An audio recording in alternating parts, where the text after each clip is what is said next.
Hello, Richard Beach here from Sonic Stay Amped, and welcome to this, our bite-sized boss review of the Super Overdrive, the SD-1. So we're looking at 30 boss battles over the space of a month, which is almost the entire range, and now we're onto the Super Overdrive, so you can compare this against the distortions that have come previously and the ones that will come after. So this pedal is a step up from the standard Boss Overdrive pedal, which, very similar to this, has 3 knobs on it, basically a drive, a level and a tone. So let's hear what it sounds like. You can go back and compare it to the standard overdrive pedal in the other video. And first of all, I'll play my clean sound so you can hear what my dry signal is like.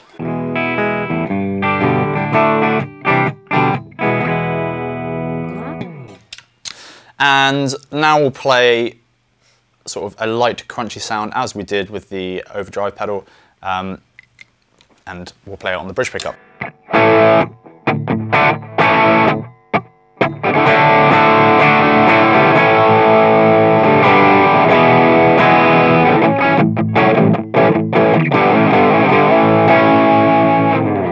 So I really like that sound. You can hear, it feels like you can hear the tubes moving and breathing and actually giving power. Obviously that isn't what's happening, but it's a very authentic tubey tone for me. You can actually get a fair amount of distortion out of this pedal, but if you're looking for something really high gain, I wouldn't recommend going for this.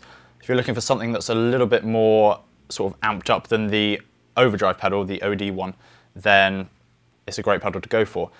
It's a very classic sound, a lot of 60s and 70s sounds.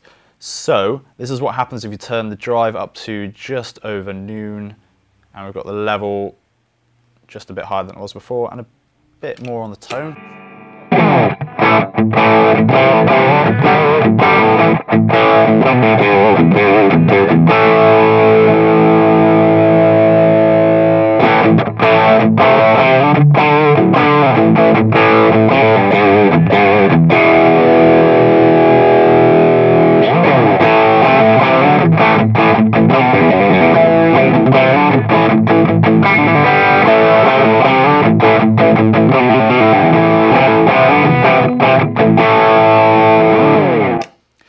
Can it do really heavy distortion though? To find out, we're gonna have to put the drive all the way up and the level all the way up. By the way, I've not really mentioned much about the tone yet, but I will come onto that in a second. So here we go.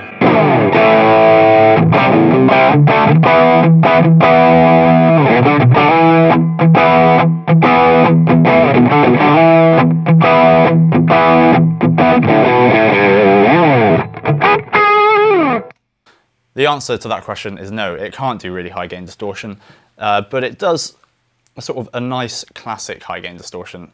Not too much, probably not enough perhaps if you're looking for something that you could do anything that is sort of more from rock and closer into hard rock and metal.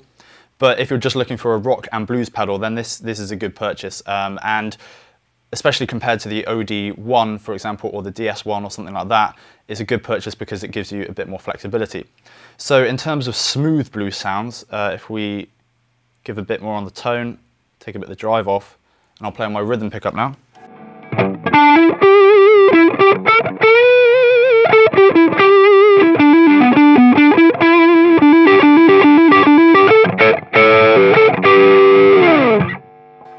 So it sounds like a little Fender combo from the 60s, which is what it should sound like on that setting, which is really cool. And if you're playing rhythm sounds with this setting on the rhythm pickup as well, this is what you get.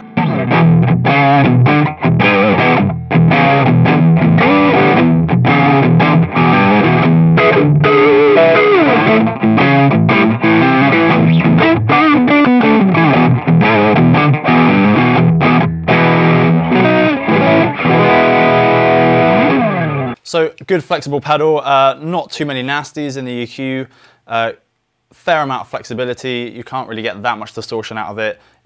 It's more of an overdrive pedal anyway rather than the distortion pedal, so you wouldn't want to get too much distortion out of it.